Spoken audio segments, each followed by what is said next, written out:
Hello guys, welcome to this video. आज हम बात करेंगे कि आप लोग अपने मॉक में कैसे अपने स्कोर को इम्प्रूव कर सकते हो। Let get started. First of all, अगर आप कोई भी ऑनलाइन मॉक दे रहे हो या फिर ऑफलाइन अपने कोचिंग में दे रहे हो, तो फर्स्ट ऑफ ऑल आपको ये हमेशा माइंड में रखना पड़ेगा कि मॉक में नॉलेज के साथ स्पीड एंड एक्यूरेसी भी मैटर करता है। क्योंकि अगर आपके पास नॉलेज है बट आप वो ठीक टाइम में उसको रिकॉल नहीं कर पा रहे हो, तो वो कोई फायदा नहीं होगा। आपको पता होगा कि कुछ कुछ आंसर आपको एग्जाम के बाद याद आता है कि यार मिस हो गया, बट वो वहां याद नहीं आता है। तो बाद में याद आने का उसका कोई भी फायदा आपको नहीं होता है, क्योंकि उस टाइम वो याद आना चाहिए उस टाइम आप वो भूल जाते हो। सो उसका उसका स्ट्रेटेजी है कि आपको मल्टीपल रिवीजन करने पड़ेंगे, तभी वो मेमोरी में प्रिंट हो करेगा। क्योंकि अगर एक बार पढ़ोगे तो वो सुपरफिशियल मेमोरी में रहेगा, वो आप भूल जाओगे। बट उसको अगर 2-3 रिवाइज करोगे 2-3 बार, तब जाके वो एग्जाम में याद आएगा। इसलिए हर टॉपर या फिर हर कोई बंदा यही कहेगा कि multiple revisions of the same source वही सक्सेस तक पहुंचाएगा आपको। क्योंकि ये नीट पीजी नहीं है जहां पे आपको नया नया चीज पढ़ना पड़ेगा। ये नीट यूजी है जहां पे basic level same same question same same topic ही रिपीट होता है। तो एक ही चीज को मल्टीपल टाइम करोगे तो आपका मार्क आराम से इंप्रूव हो जाएगा। ये हो गया।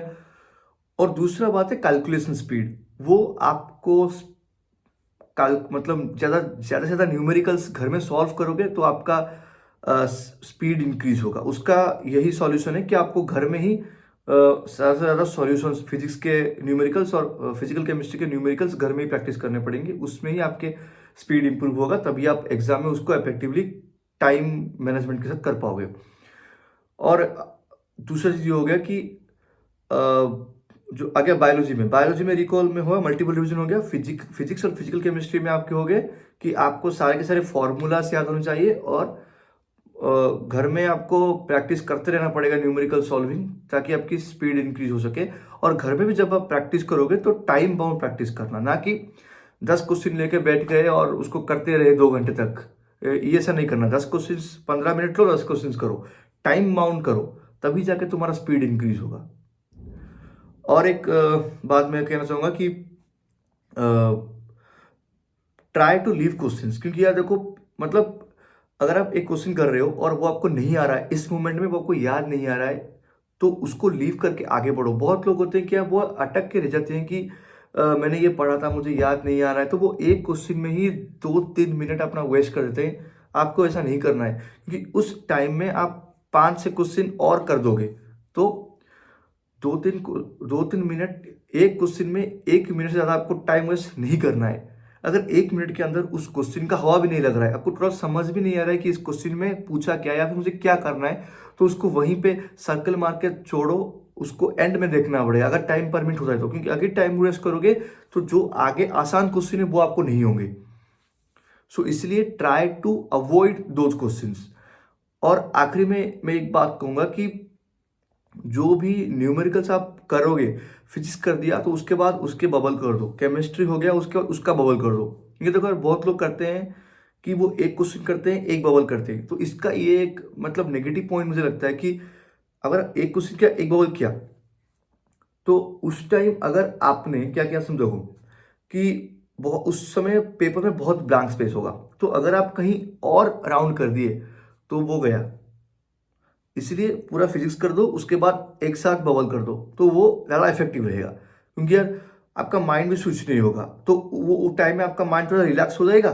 फिर आप सेकंड सेक्शन में जाओगे तो आप फ्रेश माइंड से स्टार्ट कर सकते हो।